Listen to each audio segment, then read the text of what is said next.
안녕하십니까. 너드케이지입니다. UFC 322 마카체프 vs 잭델라 마달레나, 이 경기에 대한 저의 분석을 여러분들께 말씀드리겠습니다. 이번 경기를 분석하는데 되게 어려웠고요. 자그마치 8시간 정도가 걸렸습니다. 영상 끝까지 봐주시면 감사드리겠습니다. 먼저 스탠딩 상황입니다. 저는 이번 경기에서 마카체프가 마달레나를 KO시킬 확률은 0%에 가깝다고 생각합니다. 그 이유가 뭐냐? 지금 일단 마달레나는 현재 UFC에서 가장 정석적인 복서라고 해도 과언이 아니라고 생각하는데요. 이 타격의 기본기와 이 디펜스, 그리고 움직임 자체가 정말 정석적이고 마카체프보다 두 수 더 위에 있는 타격 수준입니다. 그리고 맷집도 되게 좋고요. 가장 큰 포인트는 가드라고 생각하는데요. 저는 마달레나만큼 진짜 UFC에서 가드를 이렇게 딱 볼에 붙이고 있는 선수는 본 적이 없습니다. 이것들을 미루어 봤을 때 이제 스탠딩에서는 무조건 마달레나가 우위에 있으며 마카체프가 뭐 펀치나 뭐 럭키 펀치로든 어떻게든 마달레나를 KO시킬 수 있는 확률은 0%라고 봐도 무방하다고 생각합니다. 다음은 그라운드입니다. 반대로 그라운드에서는 마카체프가 마달레나보다 두 수 더 위에 있는 수준의 레슬링 게임을 가지고 있다고 생각하는데요. 그래서 이번 경기에서 마달레나가 마카체프를 서브미션으로 잡을 확률 또한 저는 0%라고 생각합니다.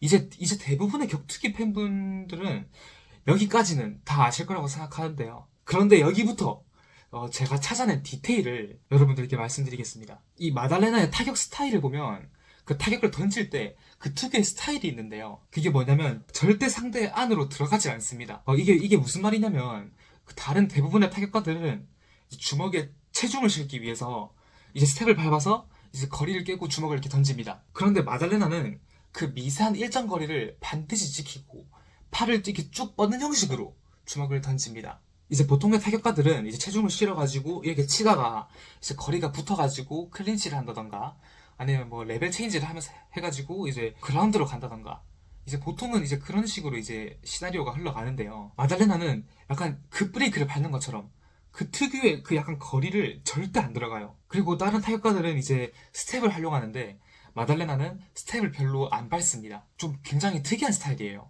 또 여기서 또 엄청난 디테일이 숨어 있는데 이 스타일이 펀치력은 약하게 만들지만 그 타격을 뻗는 그 순간까지 빈틈을 허용하지 않습니다. 바로 언제든지 백스텝을 밟을 수 있는 보험을 들어놓는 스탠스입니다. 그러니까 다른 타격가들의 특징은 이렇게 들어간다면 이제 마달레나는 들어가다가 일정 거리가 이제 딱 되는 순간 팔만 이렇게 쭉 뻗는 형식으로 이런 식의 스타일인 거죠. 마달레나 vs 번즈, 번즈전을 보면 번즈가 계속해서 테이크다운을 시도하면서 들어갑니다. 그런데 마달레나가 계속 타격을 던짐과 동시에 그 미세한 거리를 안 깨고 안 들어가니까 번즈의 레슬링이 들어가도 제대로 눌러놓지를 못합니다. 들어가는 순간마다 이렇게 백스텝을 밟으면서 순식간에 거리를 벌려놓으니까 100% 번즈의 그라운드 테크닉이 발휘되지 못하는 그런 양상이 꽤 많이 보였는데요. 뭐 그립이 완벽히 안 잡힌다던가 아니면은 거리가 벌어지니까 이제 약간 자세가 약간 이렇게 무너진다던가.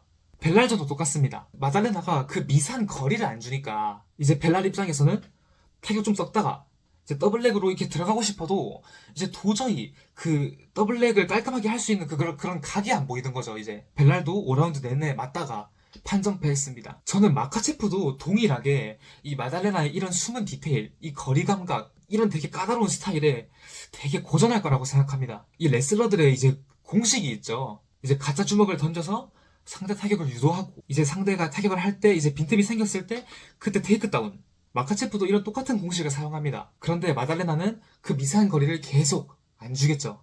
그러면 이제 마카체프 입장에서는 그라운드로 끌고 들어갈 각이 잘 안 보일 것이고 그렇다고 또 망설이거나 타격 싸움을 이제 하다 보면은 좀 많이 맞을 겁니다. 그래도 결국 어떻게 해가지고 마카체프가 그라운드로 끌고 내려가는데 무조건 성공할 겁니다. 또 다게스탄 레슬러잖아요. 또 그러나 앞에 말씀드렸다시피 다른 선수들처럼 이제 마달레나를 컨트롤하면서 눌러놓기란 쉽지 않을 거라고 생각합니다. 마달레나가 그라운드 테크닉은 떨어지지만 스크램블은 또 준수하기도 하고요. 그리고 제 생각에는 이번 경기 때 마카체프가 킥을 좀 준비할 것 같습니다. 왜냐하면 마달레나를 보면 이 머리를 숙이는 동작을 되게 많이 합니다. 마달레나를 보면 상대가 거리를 좁혀오거나 이제 클린치를 하려고 할 때 이렇게 사각으로 빠지는 식의 경기 운영을 많이 하는데요. 이때 항상 사각으로 이렇게 빠지기 전에 머리를 굉장히 숙이고 사각으로 빠집니다. 뭐 난전에서나 뭐 타격 콤비네이션 넣을 때도 항상 머리를 이렇게 숙이는 동작을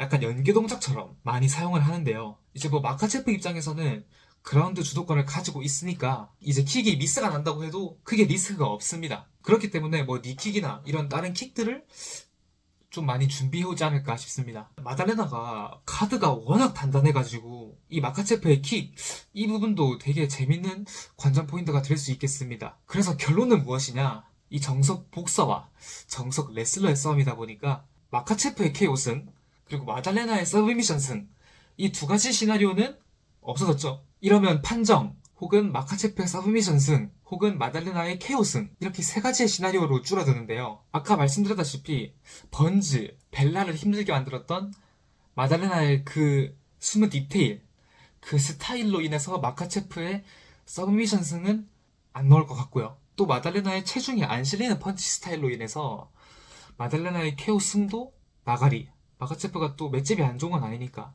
결국 이렇게 되면은 이제 판정 게임 하나만 남게 되는데 저는 마달레나의 판정승으로 한번 예측해 보겠습니다. 약간 확률을 이제 100분율로 해가지고 따졌을 때 마달레나의 판정승이 한 50%, 마카체프의 서브미션 승이 한 30%, 마달레나의 KO 승이 한 20%, 이 정도 될 것 같습니다. 제 생각엔. 이제 또 워낙에 한 끗 차이 싸움이다 보니까 먼저 조금이라도 이제 무너져가지고 빈틈을 보이는 쪽이 먼저 피니시를 허용할 수도 있을 것 같은데 또 둘 다 워낙 베테랑이다 보니까 또 판정까지 갈 것 같아요, 제 생각에. 그래서 이번 경기의 핵심 포인트 세 가지.